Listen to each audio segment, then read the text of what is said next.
Yo, what up? This ko Lexter mga bro. Alright, isang mabilisang unboxing lamang tayo. Alright, we have the Tecno. So, we have here the Tecno Camon 40 Pro 5G. Alright, so napakaganda nitong cellphone na to. The processor is MediaTek Dimensity 7300, which is napakaganda ng processor. The ultimate processor, the MediaTek Dimensity 7300. Alright? And meron rin siyang 5,200 milliampere or 5-year durability battery and 45 watts supercharged Dolby Atmos stereo dual speakers. Alright? And naka-curve AMOLED na rin siya. IP68, dust and water resistance, and IP69. Alright. Wow! Naka 50 megapixel Sony's LYT700C Ultra Night Camera. Oh, ibig sabihin napakaganda po ng camera nito. So, kahit po mga night shot, no, portrait, napakaganda nito.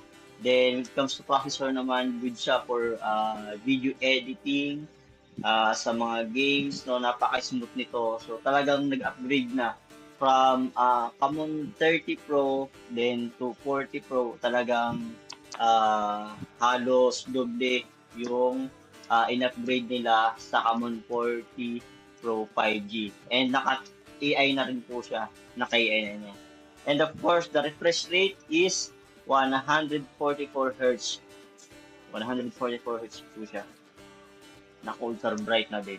Oh, napakaganda ng display nito. So, alright, let's unbox this phone. Unboxing.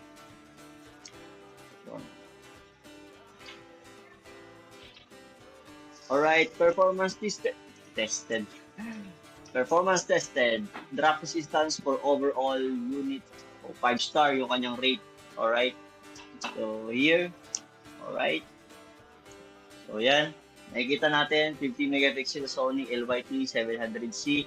Night camera, MediaTek. Dimensity 7300 Ultimate processor. So, 144 Hz, ultra bright curve AMOLED. IP68, IP69. Inunta natin. So, yun. Alright. So, buksan natin ito.